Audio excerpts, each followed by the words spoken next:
Hello बच्चों, आज का हमारा एक टॉपिक प्रोबेबिलिटी से रिलेटेड है, जिसमें हम कुछ कॉमन क्वेश्चंस करने वाले हैं।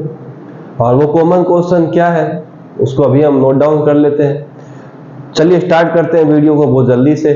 मेरा नाम है गौरीशंकर माहेश्वरी और आप देख रहे हैं आपका अपना प्यारा सा चैनल GSM सर।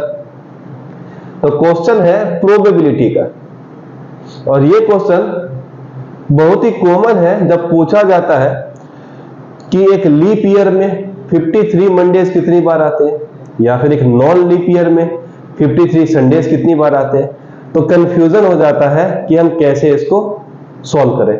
तो इसी क्वेश्चन को लेकर के मैं आपको आज एक सिंपल सॉल्यूशन बता देता हूं। चलिए इस क्वेश्चन को पहले नोट कर लेते हैं। What is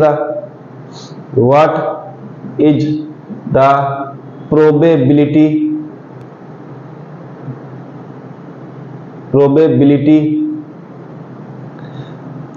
of having 53 Mondays in a leap year। अब ये कैसे होता है? चलिए सबसे पहले हम लीप ईयर की कहानी को समझ लेते हैं। लीप ईयर की कहानी है क्या, वो पहले देखिए। लीप ईयर की कहानी यह है कि इसमें टोटल जो डेज होते हैं पूरे साल में 365, उसमें एक दिन बढ़ जाता है क्योंकि फरवरी 29 डेज की हो जाती है। तो लीप ईयर की अगर हम बात करें तो उससे पहले हम ये बात करते हैं कि एक साल में कितने वीक आते हैं। तो आपको पता है कि जो 7 डेज होते हैं उसमें क्या बनता है, एक वीक बन जाता है। और अगर मैं टोटल डेज को अगर 7 से डिवाइड कर दूं तो मेरे पास टोटल नंबर ऑफ वीक्स आ जाएंगे। मतलब मेरे पास अगर 365 डेज है, इसको मैं किससे डिवाइड करता हूं, 7 से। मैं बात कर रहा हूं नॉन लीप ईयर की ना, ये नॉन लीप ईयर है। तो कितना आएगा, 7 5 जा 35, यहां पर 1 और 5 7 2 जा 14। मतलब मेरे पास एक दिन एक्स्ट्रा आता है जब मैं नॉन लीप ईयर लेता हूं। वहीं पर अगर मैं लीप ईयर ले लेता हूं, लीप ईयर यहां ले लेता हूं नॉन लीप ईयर, तो छोटा सा चेंजेस क्या है, यहां 366 डेज आएंगे। डिवाइड किससे करना है, 7 से, क्योंकि एक वीक में 7 डेज होते हैं। 7 5 जा 35, यहां पर आएगा 1 6 7 2 जा 14, और यहां पर आएगा 2।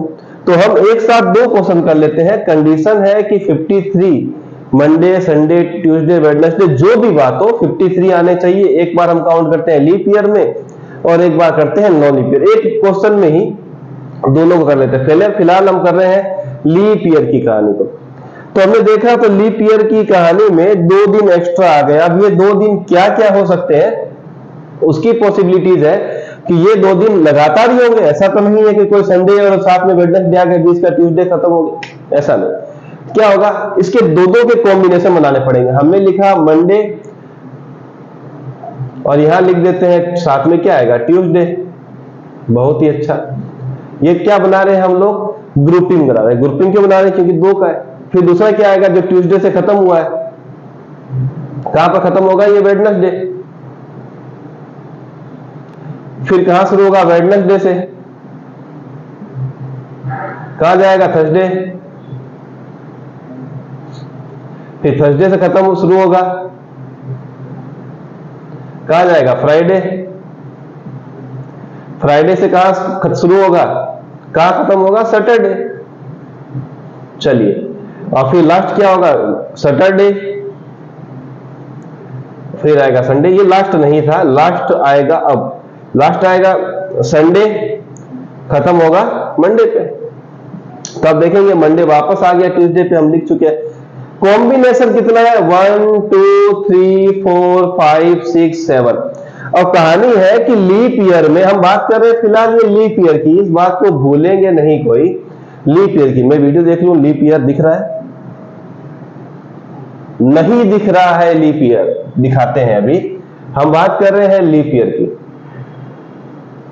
लीप थोड़ा बड़ा लिख देते हैं, लीप ईयर।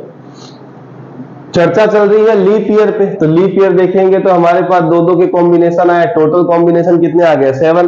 तो जितने भी आते हैं आपको पता है प्रोबेबिलिटी में जितने भी टोटल आते हैं आउटकम उसको कहां लिखते हैं, नीचे। अब चेक करना है फेवरेबल आउटकम। फेवरेबल आउटकम्स के लिए हमारे पास क्या चाहिए था, मंडे। तो मंडे किस कॉम्बिनेशन में है, एक मंडे इस कॉम्बिनेशन में। तो दो कॉम्बिनेशन ऐसे हैं जहां पर हमें मंडे मिला है, तो दो जो फेवरेबल आउटकम होता है उसको कहां लिखते हैं, ऊपर। तो 2/7 चांसेस है आने के, कब, अगर हम बात करें लीप ईयर में 53 मंडेज की, मतलब 52 मंडे तो आएंगे कंफर्म है, पर 53 नंबर का जो मंडे आएगा उसके आने के चांसेस कितने हैं, 2/7। वहीं पर अगर हम इसकी बात करें, कॉम्बिनेशन ही रहेगा लीप ईयर का। अब नॉन लीप ईयर की बात करें, तो नॉन लीप ईयर की बात अगर हम करते हैं तो मैं इसको यहां लिख देता हूं। तो देख रहे हैं एक ही दिन बच रहा है, एक दिन के लिए क्या कॉम्बिनेशन आएगा, मंडे, ठीक है। दूसरा आएगा ट्यूसडे, ये भी अच्छा है सर। तीसरा आएगा वेडनेसडे, फिर आएगा थर्सडे, फिर आएगा फ्राइडे, फिर आएगा सैटरडे, अरे कैसा हो गया, फिर आएगा संडे। चलिए फिर वापस मंडे लिखेंगे तो रिपीट होगा। तो काउंटिंग कर लेते हैं, 1 2 3 4 5 6 7। तो हमारे पास यहाँ पर टोटल आउटकम्स कितने हैं, 7। फेवरेबल आउटकम्स में क्या चाहिए, हमें मंडे चाहिए। तो मंडे के लिए क्या हो गया, एक ही बार बच रहा है, तो 1/7। तो नॉन लीप ईयर में 1/7 क्योंकि एक ही बार है। और अगर हम जाएंगे किसमें, नॉन लीप ईयर में, तो 1, और लीप ईयर में जाएंगे तो दो कॉम्बिनेशन आप कोई भी ले लीजिए, चाहे वेडनेसडे उठाइए तो भी 2 बार आएंगे, वेडनेसडे की ये रहा, वेडनेसडे की ये रहा। ट्यूसडे उठाएंगे तो भी 2 है, हर कॉम्बिनेशन आपको 2 मिलेगा, इसलिए 2/7 is the perfect answer for finding 53 any day in a leap year. For finding a number which is in 53 numbers in a non-leap year, you find 1/7 as a probability। तो ध्यान रखें कि कैसे आपको ये फाइंड आउट करना है। अगर लीप ईयर दिया हो तो 2/7, नॉन लीप ईयर दिया हो तो 1/7, ये फिक्स है, उसको आपको याद रखना है। चलिए ये क्वेश्चन आपको समझ में आया होगा। एक और क्वेश्चन है जो कि बहुत ही परेशान करता है, इसको नोट कीजिए, वीडियो देख लेते हैं। बहुत ही अच्छा।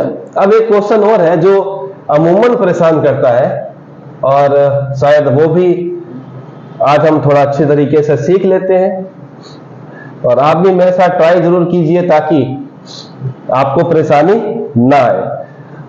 अमूमन 1 नंबर में, 2 नंबर में बोर्ड एग्जाम्स में आ ही जाता है। दूसरा नंबर क्वेश्चन, अच्छा ये रह गया है, अरे इसको मिटा दिया जाए। क्वेश्चन नंबर 2 है, इसमें हमें दिया है what is the probability of getting 90 marks from a 100 marks paper. 100 marks paper. अब इसको कैसे करेंगे, देखिए। अब यहां 90 लिखा हो, 95 लिखा हो, 24 लिखा हो, 30 लिखा हो सॉरी, मार्क्स तो एक ही है। 90 मार्क्स आपका एक ही बार आ रहा है, पर आ कितने में से रहा है, 100 मार्क्स के पेपर में। अब इस मार्क्स के पेपर में आप एक बात समझिए, ये जो 100 मार्क्स का पेपर है, इसमें किसी बच्चे का 0 भी आ सकता है। इसका मतलब आप अगर इस टोटल आउटकम्स को काउंट करेंगे तो ये 100 नहीं है, ये हो गया 101। कैसे, तो फिर जो आपके पास टोटल आउटकम्स है, अगर हम उसको कैलकुलेट करें, टोटल आउटकम्स, तो वो शुरू कहां से होगा, 1 से।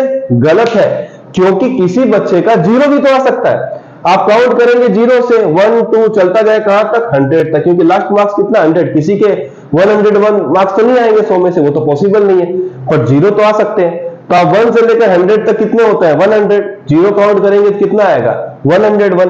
तो इसकी प्रोबेबिलिटी अगर आप निकाल चाहते हैं तो P फॉर प्रोबेबिलिटी और E फॉर इवेंट लिख दीजिए। कितने मार्क्स है टोटल, 101। क्यों आया, क्योंकि इसकी टोटल आउटकम्स कितनी आ रही है सॉरी, कितनी आ रही है, 101, क्योंकि 0 भी इंक्लूडेड है। 90 मार्क्स एक ही नंबर है, आप इस बात को याद रखें, इस टोटल नंबरों में 90 एक ही बार आएगा। अगर मैं बोलूं सर 36, तो इन नंबरों में 36 एक ही बार है, एक ही नंबर है, ऐसा नहीं कि 90 को 90 बार काउंट करना है। आप देखेंगे मैं लिखूंगा 5 मार्क्स, तो 5 नंबर एक ही बार है, तो जो नंबर एक बार है उसके ऊपर, क्योंकि हमारा फेवरेबल आउटकम्स कौन सा है, एक ही तो है, तो इसका आंसर आएगा 1/101। तो याद रखें, ऐसे क्वेश्चन को इस तरीके से करते हैं।